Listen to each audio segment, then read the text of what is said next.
Today, March the 9th at 4 p.m. CET, prominent healthcare experts are joining forces at the 20 Lessons from 2020 DigiConf, organised by ICU Management and Practice, to discuss the most important lessons we have learned last year from a critical care perspective.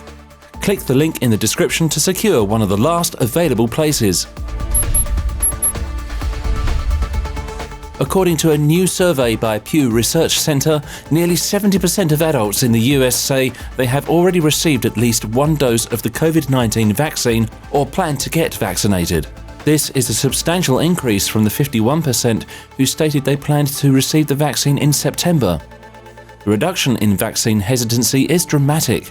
The US is on track to have enough supply of COVID-19 vaccines for every adult in America by the end of May. The Royal College of Nursing in Northern Ireland has threatened to go on strike after a 1% pay offer was made for nursing staff. The union says this is a massive slap in the face and has called for a 12.5% pay rise. The government has said that this 1% represents what is affordable during these difficult times. RCN's NI Director Pat Cullen says that members have worked 15-hour days throughout this crisis, and this offer has left them feeling angry and let down. Several long-term care experts, caregivers, consumers and physicians recommend the reopening of nursing homes and assisted living centres. Federal health authorities are being asked to relax visitation restrictions in long-term care institutions and grant special status to essential caregivers that could include family members or friends who provide critically important hands-on care to their relatives in need. The recommendations are based on fears that residents are more likely to die of isolation and neglect than COVID-19. The World Health Organization is creating a living guideline outlining the most complete and up-to-date information on COVID-19 management. Experts, doctors, patients and methodologists are part of the panel, assessing studies to produce a set of universal recommendations.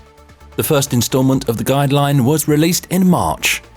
In this first installment, the panel strongly advises against the use of hydroxychloroquine for COVID-19 prevention and concludes that it may increase the risk of experiencing side effects severe enough to stop taking the drug when compared with placebo. Read in the new issue of ICU Management and Practice.